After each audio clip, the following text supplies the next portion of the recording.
बहुत ही प्रबुद्ध बुद्धिजीवी वर्ग, आप सबको मेरा नमन।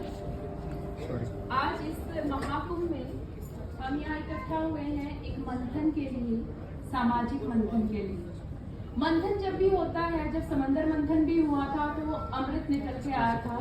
जब विचारों का मंथन होता है तो कुछ ऐसी बातें हमारे सामने आती हैं जो कि हमारे समाज में एक प्रश्न चिन्ह छोड़ जाती है या एक सुझाव छोड़ जाती है।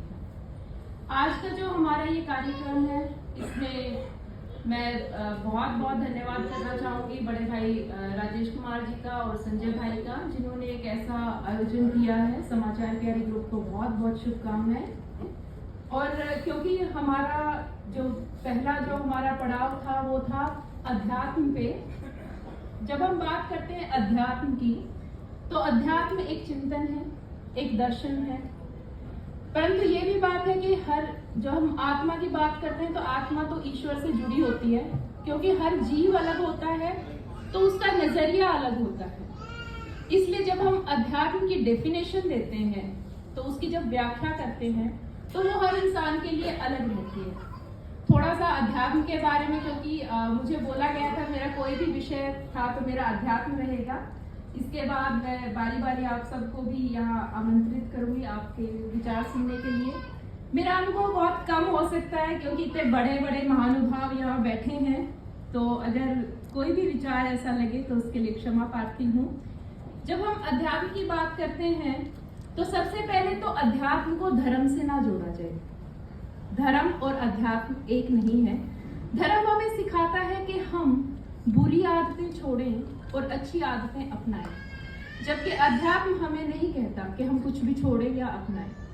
अध्यात्म है उस परमात्मा से आपका व्यक्तिगत जो रिश्ता है, वो अध्यात्म है। गीता में कहा गया है कि परमं स्वभाव ध्यात्म चेते, यानी जीवात्मा ही अध्यात्म है। हमें कहीं बाहर खोजने की आवश्यकता नहीं है। अद्वैत वेदांत में कहा गया है कि अहम ब्रह्मास्मि, मैं ही ब्रह्मा हूँ। तो जो कुछ है वो इंसान के अंदर ही है। ये जो जर्नी है ये खुद को ही खोजने की है। तो अध्यात्म और कुछ नहीं, कोई बहुत बड़ा प्रचंड या पाखंड का रूप नहीं होता है। एक छोटी सी कहानी आपके साथ शेयर करूंगी। गांधी जी ने कहा एक बार अपनी बुक में, उन्होंने मेंशन भी किया हुआ है कि जो भी जीव जिसकी आत्मा जागृत है वो आध्यात्मिक है। जब माता सीता का हरण हुआ और रावण उसे लेके जा रहे थे तो वहां पे जो भील थे उन्होंने पास की कुटिया में गए तो कुछ साधु लोग थे। उन्होंने साधुओं से कहा कि देखो माता सीता का हरण हो रहा है, रावण लेके जा रहा है, कुछ करो। तो साधुओं का जो समाधि का लेवल होता है, थॉट होती है, उन्होंने कहा कि सब कुछ ब्रह्म है, रावण भी ब्रह्म है, सीता भी ब्रह्म है, राम भी ब्रह्म है, तो ब्रह्म है, ये तो होना ही था, इसमें हमें कुछ बुरा नहीं दिख रहा। उन्होंने कोई मदद नहीं की। वो दूसरी कुटिया में गए तो वहां से जवाब आया कि तो राजनीति है, हम साधुओं का राजनीति से क्या मतलब। तीसरी कुटिया में गए तो उन्होंने कहा कि ये तो नियति है, इसे तो होना ही है। परंतु जटायु, एक गिद्ध, उसने रावण को ललकारा।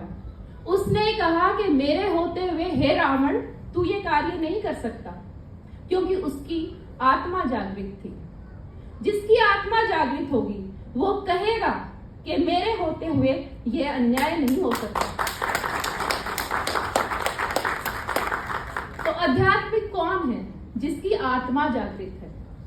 और आप सबको पता है कि राम जी ने जटायु को गोद में उठाया था, उन साधुओं के लिए कुछ नहीं कहा था। तो ये बहुत जरूरी है। गांधी जी ने कहा कि हर वो व्यक्ति जिसकी आत्मा जागृत है वो सत्याग्रह करेगा, वो कहेगा, वो चाहे जिस भी अवस्था में हो, वो चाहे कितना भी सक्षम हो, वो कहेगा कि मेरे होते हुए अन्याय नहीं हो सकता। उनके लिए आध्यात्मिक होने का यही था कि कोई भी जिसकी आत्मा जागृत है और जो अन्याय के खिलाफ खड़ा है वो आध्यात्मिक है। कार्ल मार्क्स अपनी बातों में अध्यात्म का, स्पिरिचुअलिटी का जिक्र करते हैं। कार्ल मार्क्स ने कहा था कि मैं इन लोगों की आत्मा जगाना चाहता हूं। जब उन्होंने कम्युनिज्म का सिद्धांत दिया तो उन्होंने लोगों की आत्मा को जागृत किया था। उनके अनुसार कि nobody can exploit you unless you are ready to be exploited. कोई आपका शोषण नहीं कर सकता जब तक आप उसको इजाजत ना दें। उन्होंने लोगों की इस भावना को जागृत किया, ये स्पिरिचुअलिटी उनमें लेके आए। कार्ल मार्क्स का मानना था कि जो व्यक्ति स्पिरिचुअली वीक है वो कभी भी अन्याय के खिलाफ नहीं खड़ा हो सकता। इसलिए क्योंकि इंसान आत्मिक हो, इसीलिए अध्यात्म की हमें जरूरत है, इसीलिए हमारे समाज में अध्यात्म होना जरूरी है। कोई भी व्यक्ति जो जिसमें मोरालिटी नहीं है वो आध्यात्मिक नहीं हो सकता है। तो ये अपना जो यही बात बाबा भीमराव अंबेडकर ने हमारे एक समाज, दलित समाज जिसको कहते हैं, उसमें ये जागृत, यही आत्मिक जो है उनकी आत्मा जागृत की थी कि तुम्हें सिस्टम के खिलाफ लड़ना है, तुम्हें और नहीं सहना है। तो जब हम किसी की आत्मा को जागृत करते हैं, वो जागृत आत्मा ही अध्यात्म है। आध्यात्मिक व्यक्ति कौन है? अगर हम यहाँ पर बहुत ही साधारण लोग, अगर मैं कहूँ कि अगर आम भाषा में हम बात करें तो हम आध्यात्मिक कैसे हो सकते हैं? अगर हमारा विचार, हमारा व्यवहार और हमारी आत्मा तीनों अगर हमारे नियंत्रण में है तो हम आध्यात्मिक हैं। और इन्हीं विचारों के साथ ये मेरा अपना मनन था, जो मुझे लगा कि मेरी नजर में अध्यात्म क्या है। मैं कभी भी अपनी स्पिरिचुअलिटी को भी धर्म से नहीं जोड़ती हूँ और चंद लाइनें कहूंगी कि आत्मा को निरंतर साफ करते रहें, दुनिया को निरंतर माफ करते रहें और परमात्मा को निरंतर याद करते रहें। और लास्ट जो मैं एक मंत्र सबके लिए बोलूंगी कि ओम सर्वे भवन्तु सुखिना, सर्वे सन्तु निरामया, सर्वे भद्राणि पश्यन्तु, मां कश्चित् दुःख भाग् भवेत्। ओम शांति शांति शांति। धन्यवाद।